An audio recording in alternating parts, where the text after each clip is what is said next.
nggak bisa menggunakan mode Sage. Nah inilah yang akhirnya dipakai sama Kara. Dia bisa menyerap cakra, terus juga dia bisa mengeluarkan laser dari matanya, terus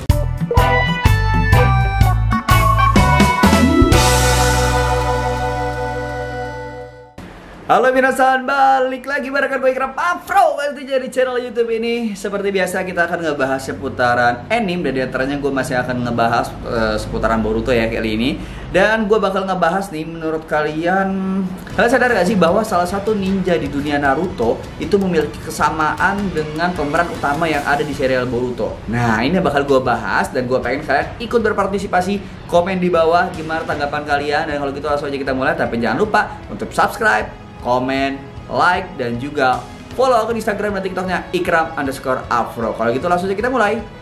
Siapakah ninja di dunia Naruto yang kekuatannya diangkat dan dijadikan kekuatan utama di dunia Boruto? Yang pasti adalah Jugo, teman-teman ya, salah satu ninja yang menjadi bahan percobaan dari Orochimaru, di mana dia diberikan kutukan segel ya, seperti Sasuke dan lain sebagainya, di mana dia bisa menyerap cakra dan merubah tubuhnya sesuai dengan cakra yang dia hirup. Dan ini mirip banget dengan ninja-ninja ataupun karakter-karakter utama di dunia Boruto, teman-teman. Kalian sadar atau enggak? Yaitu Kawaki dan juga Delta. Nah ini bakal kita bahas, hal apa sih yang kok bisa dibilang kekuatannya Jugo ini ternyata malah diangkat ke serial Boruto dan dijadikan kekuatan utama. Sebagaimana kita tahu bahwa Jugo mungkin di serial Boruto sempat beberapa kali muncul ya di animenya atau di filmnya kalau kalian nggak tahu, walaupun itu cuma filler.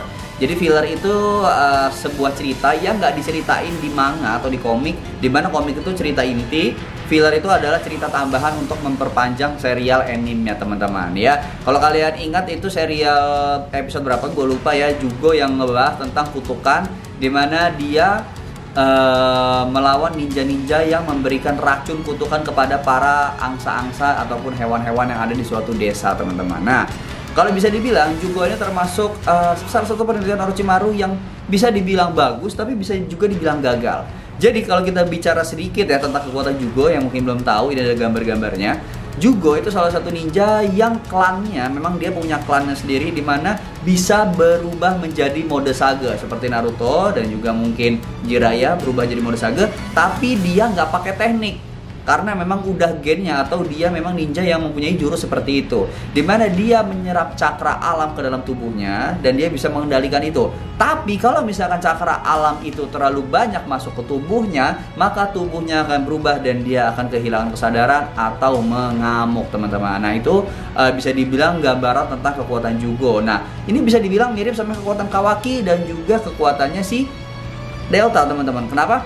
Kalian sadar kan bahwa tadi gue bilang kalau Jugo itu bisa merubah tubuhnya dari cakra yang dia masukkan. Sedangkan Kawaki pun sama.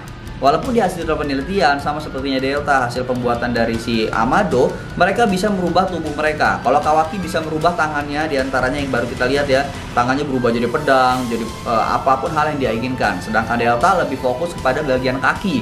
Kalau kalian melihat pertarungan antara Delta dengan Naruto ya, yang ketika Himawari ataupun Boruto diancam, sampai Naruto kewalahan untuk menghadapi Delta karena Delta satu ninja yang udah menjadi ninja mesin, terus juga dia bisa menyerap cakra, terus juga dia bisa mengeluarkan laser dari matanya, terus juga si Delta ini bahkan berhasil menujah tubuhnya Naruto, tapi tetap ujung-ujungnya kalah sama Naruto karena Naruto berubah menjadi mode serius. Nah itu alasan kenapa Jugo itu kekuatannya mungkin di dunia Naruto nggak terlalu diambil, tapi kalau kalian sadar di dunia Boruto ternyata ini malah dipakai banget ya, yaitu Delta dan juga Kawaki. Ini menurut gue ya teman-teman ya, teorinya. Nggak tahu menurut kalian masuk atau enggak, silahkan komen. Bahwa ternyata kekuatan Jugo di dunia Naruto yang mungkin nggak seberapa diangkat, ternyata menjadi kekuatan utama di dunia Boruto yang dipakai sama Kawaki dan juga sama si Delta, teman-teman. Nah kalau kita bicara mode Sage, itu nggak banyak orang yang bisa mengendalikan, atau bahasanya mode Sage ini bisa ada karena menggunakan cakra alam ataupun cakra yang ada di dunia ini, teman-teman. Nah coba kita lihat beberapa ninja doang yang bisa berubah jadi mode Sage, diantaranya Naruto, terus juga Jiraiya, terus juga Orochimaru, dan beberapa ninja-ninja yang kita nggak tahu lain sebagainya ya. Tapi kalau kalian nggak tahu seberapa kuat sih sebenarnya cakra alam itu, bisa dibilang sangat-sangat kuat banget, teman-teman ya. Kalau kalian ingat ketika pertarungan Naruto dengan Sasuke, ketika QB-nya Naruto jadi gede yang pertarungan di atas langit tuh ya, ketika QB-nya dia udah habis setengah, Terus ternyata Kyuubi-nya mode Sage di bawah atau di bumi, dan cakranya berubah diambil sama Naruto, dan akhirnya terjadilah benturan antara Chidori dan juga Rasengan-nya versi Naruto yang ada di atas langit. Nah, itu adalah cakra alam, segitu kuatnya teman-teman. Bahkan kalau dia nggak bisa mengendalikan cakra alam, dia akan termakan dan berubah menjadi batu. Ya contohnya kayak mode Sage kodok, ketika dia terlalu berlebihan menghirup cakra, maka dia akan berubah menjadi kodok gitu. Nah, kalau kita bicara tentang mode Sage teman-teman, atau pengendalian mode cakra alam atau disebutnya Senjutsu ya, itu sebenarnya nggak banyak orang yang tahu bagaimana cara belajarnya, di mana tempatnya, sama siapa, dan nggak terlalu banyak dibahas. Buktinya Jugo yang memang klannya bisa menggunakan cakra alam walaupun tidak bisa mengendalikannya, tapi sampai detik ini tidak terlalu dibahas teman-teman. Ya kan, walaupun kekuatannya luar biasa karena memang gen keturunannya yang begitu. Sama halnya dengan Kimimaru yang dimana gen keluarganya, lo tau gen Kimimaru itu yang keluar orang yang bisa ngeluarin tulang-tulang tuh ketika pertarungan ngejar Sasuke dulu, itu klannya khusus banget tapi langka dan akhirnya nggak dibahas, stop sampai di situ. Nah sekarang kalau misalkan kita bicara orang-orang yang berubah mode Sage,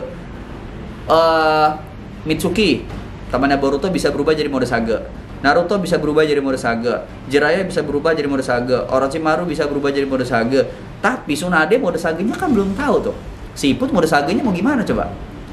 Ya kan ketika ngelawan Madara dia hanya ngeluarin jurus pengendalian cakra di mana dia tetap bisa menyerang, bisa juga tetap melindungi diri dia sendiri karena dia ninja medis, tapi dia nggak bisa menggunakan mode Sage.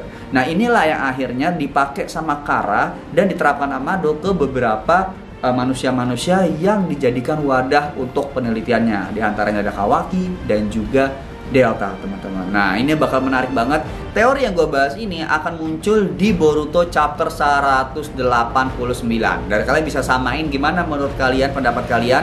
Mungkin kalau kalian juga ngikutin Boruto yang 188 yang kemarin ya, ketika pertemuan antara Boruto dengan juga Kawaki, terus juga ada salah satu anggotanya yang datang ke situ untuk menangkap Kawaki. Kita lihat aja di situ Kawaki sempat mengeluarkan jutsunya yang berubah tangannya menjadi pedang. Itu di bagian menit-menit terakhir sebelum ending gitu ya. Itu pendapat gua, gimana pendapat kalian? Silahkan komen, subscribe, dan juga kasih pendapat. Menurut kalian ada nggak teori gue yang salah atau kalian punya teori sendiri? Silahkan komen. Gue Ikram Afro pamit, terima kasih, jangan lupa subscribe. See you and bye bye.